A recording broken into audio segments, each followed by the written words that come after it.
ইনকিলাব মঞ্চের মুখপাত্র শরীফ ওসমান হাদী মারা গেছেন। বৃহস্পতিবার বাংলাদেশ সময় রাত ৯টা ৪৫ চিকিৎসাধীন অবস্থায় সিঙ্গাপুরে তিনি মারা যান। তার ভেরিফাইড ফেসবুক পেজের এক পোস্টে এই তথ্য নিশ্চিত করা হয়। তার মৃত্যুতে বিএনপি, জামায়াতে ইসলামী ও জাতীয় নাগরিক পার্টি নিজেদের ভেরিফাইড ফেসবুকে তারা শোকবার্তা দেয় দলগুলো। বিএনপি শোকবার্তায় লিখেছে, ইন্না লিল্লাহি ওয়া ইন্না ইলাইহি রাজিউন। ইনকিলাব মঞ্চের মুখপাত্র, ঢাকা ৮ আসনের স্বতন্ত্র প্রার্থী শরীফ ওসমান হাদীর মৃত্যুতে আমরা গভীরভাবে শোকাহত। জামায়াতে ইসলামী তাদের ভেরিফাইড ফেসবুকে শোকবার্তা দিয়েছে।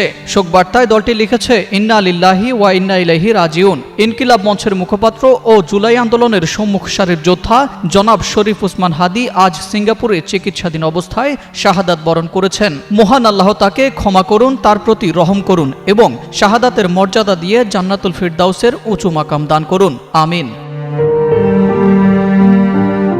এনসিপি শোকবার্তায় লিখেছে, ইনকিলাব মঞ্চের মুখপাত্র গণ অভ্যুত্থানের পর গঠিত জাতীয় নাগরিক কমিটির অন্যতম সদস্য ও ঢাকা ৮ আসনের স্বতন্ত্র প্রার্থী শরীফ ওসমান হাদী আজ সিঙ্গাপুরে চিকিৎসাধীন অবস্থায় ইন্তেকাল করেছেন। ইন্না লিল্লাহি ওয়া ইন্না ইলাইহি রাজিউন। দলটির পক্ষ থেকে লেখা হয়, আমাদের এই সহযোদ্ধার অকাল প্রয়াণে এনসিপির সর্বস্তরের নেতাকর্মীরা গভীরভাবে শোকাহত।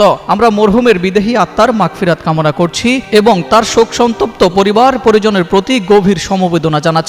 এছাড়া ওসমান হাদীর মৃত্যুতে শোক জানিয়েছেন চরমোনাই পীর মুফতি সৈয়দ রেজাউল করিম। তিনি বলেন, আমি ওসমান হাদীর শোকাহত পরিবার, স্বজন, সহকর্মী, বন্ধু সহ শোকাহত জনতার সঙ্গে সহমর্মিতা প্রকাশ করছি। তার রুহের মাগফিরাত কামনা করে জান্নাতে তার উঁচু মাকামের জন্য দোয়া করছি।